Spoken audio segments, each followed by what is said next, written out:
All right, well, Tampa week, we'll go ahead and get started. Fire away. Yeah, we didn't see after the incident happened with your owner. What were your impressions of what you saw? And I don't have any impressions. if a player had done that, what would you have done?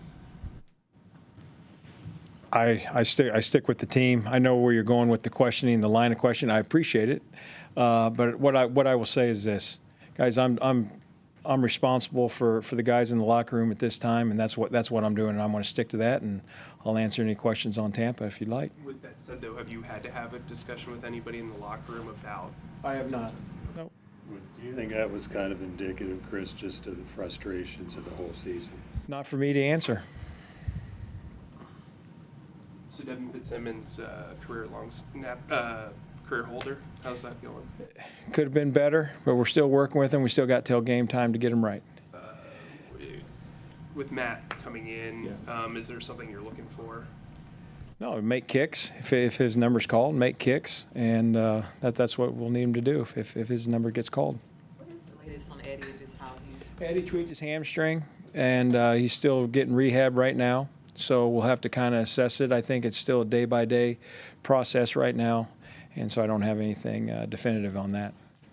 Chris, I understand you can't speak about a specific incident. Just, big picture, how almost surreal this season has felt at some parts. How have you managed to kind of navigate it and handle it, being the one that's been in charge the past couple months? Really, to be honest, pretty simple answer from this standpoint. Has it been hard? Sure. But what I'm going to do is try to do my best. And when I go home at night and it's just myself looking in the mirror, did I try to do it the right way? Now, I'm not saying I know I don't have all the answers, and there's things that I'm learning as you're going. I think that's everybody, your job, my job, and that's how you get better. But if I know that I did an honest day's work, then I feel real good about that. So that's I try to stay in the process day by day and try to win the day. With that in mind, this is your second stint as an interim.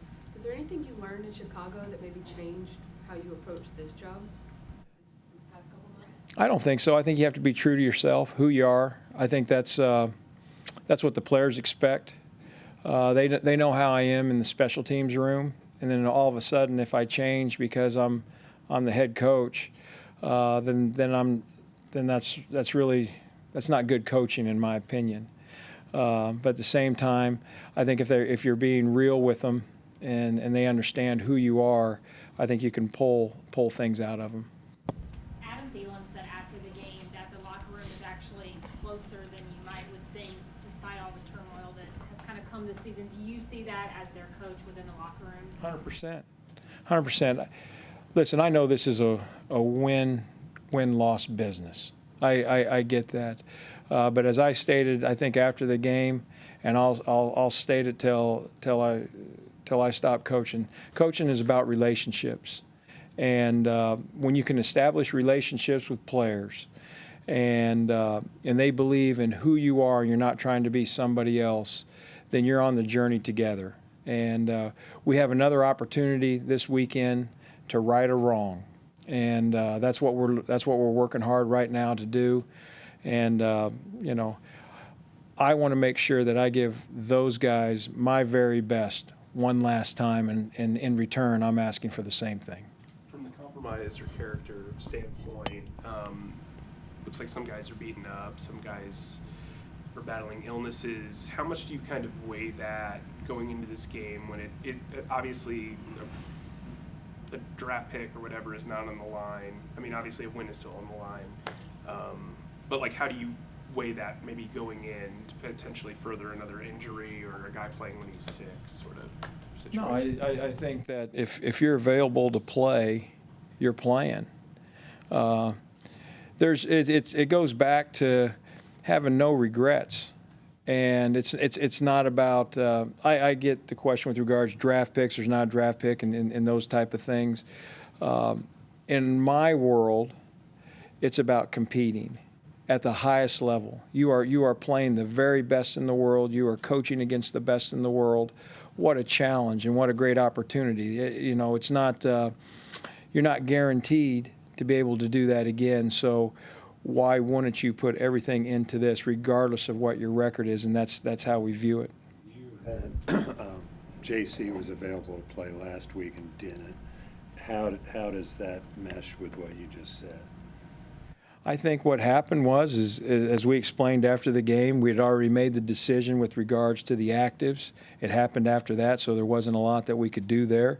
He practiced today in a limited role, and we'll see where he's at this week. To be clear, though, you don't plan to rest any starters or anything for Week 18? No, we're going to play football. How rare is that to have two players post inactives? You know, First time ever.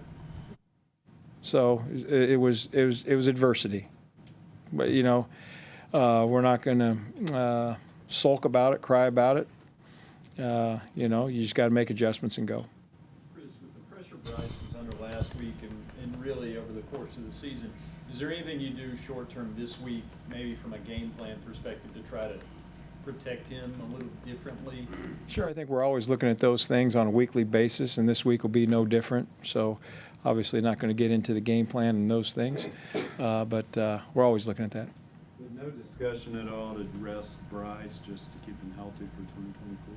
Oh, guys, we're playing the season, you know, and there's still a lot to play for. I understand about the record, and I can understand that you might view it as a throwaway game. It's not a throwaway game. You know, my name and their name is associated with this game, so that, to me, that's very important, because at the end of the day, that's all you have is the name on your back. When you look at Tampa Bay, I know you just played it a few weeks ago.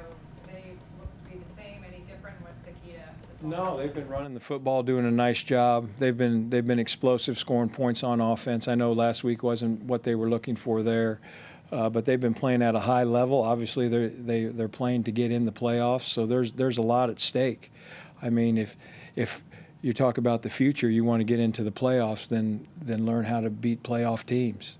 So that's why it's not a throwaway game. Chris, what has been the general morale in the locker room amongst team and coaches after a pretty difficult loss on Sunday? Dust off. Let's go to work. I'm going to stay positive. My glass is always half full. It's not half empty. I'm disappointed. I'm very disappointed in how we played. So with that, that's motivation to say, all right, I got one more chance, not to make sure that I don't have that same feeling. And that's what we're trying to get done. Jalen has 100 receptions, 1,000 yards on Sunday. He's doing it at 34. What has he provided just for the development of Bryce and the whole offense this year? Oh, a steady hand, years of experience that he can pass along. He's been in situations like this before. Watching a true pro go through something like this, as a young player, you should be, you know, over in the corner watching how is Adam Thielen handling this. He's been playing a long time. This is what he's doing in this situation. I can learn from that, and that's only going to extend my career. I think he's been outstanding. Glad he's here. Chris, Pro Bowl's announced tonight. Your thoughts on Derek Brown's candidacy? Oh, I think he's having a heck of a year. What is he, 3 tackles short of 100? I mean, think about that position, and to have the opportunity to get over 100 tackles. I've said it for weeks. I don't call him DB. I call him Pro Bowler. That's how I feel about him. A couple more for Coach. Marquise, I realized he was able to fly home. Any update on how he's doing, or even just? He's doing better. He is doing better, and obviously, you know, still in the concussion protocol. But to see him in the building, to be able to visit with him that night, was very relieving. I was, as I told my wife, I was scared, because you love the guy, and it's always tough to watch any player, regardless whether it's your own or an opponent, when they take you off on the board there. So glad he's back. He's back. His sense of humor is back. So it's good to have him around. Chris, what have you noticed about, as an assistant and now as the interim coach, about your quarterback Bryce Young's toughness? You know, took another hit last week, came back, and how will that serve him well going forward? Oh, it just says who he is. I mean, he's obviously very physically tough. I think he's proven that. The other area where he's extremely tough is mentally. You know, I mean, he has, and I think I stated it 2 weeks ago after the Green Bay game, you know, when the mood was better. My thoughts on him haven't changed at all. He's a tough customer. He's a winner. He works at it.